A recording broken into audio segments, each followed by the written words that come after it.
Europe 1 matin. L'édito politique sur Europe 1 avec Le Figaro. Bonjour Alexis Brézet. Bonjour Dimitri, bonjour à tous. Alexis, on a compris que les députés LR, peut-être à une poignée d'exceptions près, ne voteraient pas la censure aujourd'hui. Ce qu'on comprend moins, c'est comment 50 députés réputés de droite peuvent du jour au lendemain cautionner une politique de gauche.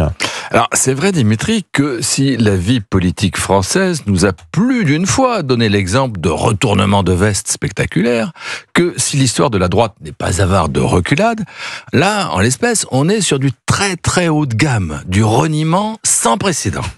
Parce que tout de même, quand on a fait 2 campagnes présidentielles en inscrivant à son programme le recul de l'âge de la retraite, quand au cœur de son ADN politique on a inscrit la saine gestion et le souci des générations futures, tout rayait d'un trait de plume, tout abjuré du jour au lendemain, mais c'est extravagant. Alors, vous me direz que les LR ne sont pas les seuls à se couvrir de honte. Du côté des philippistes, Christelle Morancet mise à part, ça vaut guère mieux. Et du côté des macronistes, voyez Elisabeth Borne, c'est pas plus brillant. Certes, mais à la limite, que des partisans historiques d'Emmanuel Macron en viennent à se parjurer pour épouser les méandres de sa politique. C'est sinon excusable, du moins explicable. Mais que des responsables de droite, censés s'opposer à lui, incarner une alternative politique au macronisme, mais qu'ils volent ainsi au secours du président, qu'ils le suivent dans ses divagations, mais c'est incompréhensible, ou alors ça ne l'est que trop. Pour sauver son portefeuille de ministre et son fauteuil de député, tout est bon, même ce qui est mauvais pour la France, c'est consternant. Mais les chefs de LR, Bruno Retailleau pour le parti, Laurent Wauquiez pour le groupe à l'Assemblée, vous pensez qu'ils peuvent échapper à la vague de colère qui monte dans leur électorat ? C'est sûr, l'un et l'autre vont y laisser des plumes, mais ils ne sont pas exactement dans la même situation. Bruno Retailleau, au vu de l'évolution des choses, peut légitimement estimer qu'il a eu raison de quitter le gouvernement.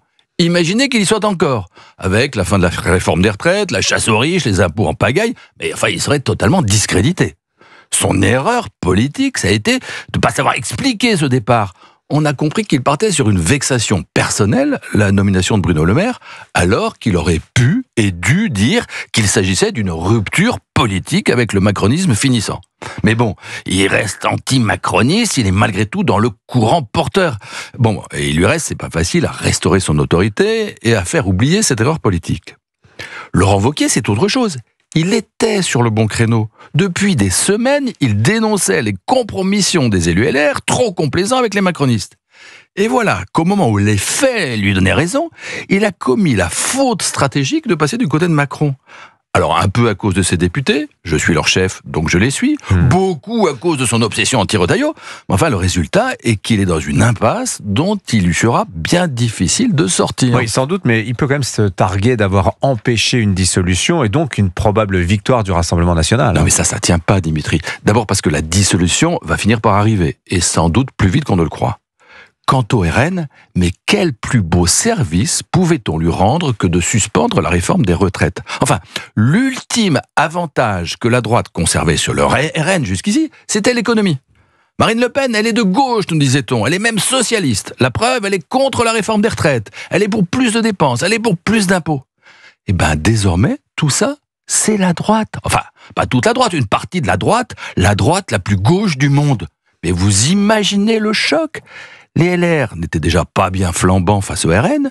Pour donner un répit à Emmanuel Macron, ils viennent de décréter leur désarmement unilatéral. L'édito politique sur Europe 1. Merci Alexis Brézet. À la une du Figaro ce matin, justement, LR et les macronistes piégés par le grand virage à gauche.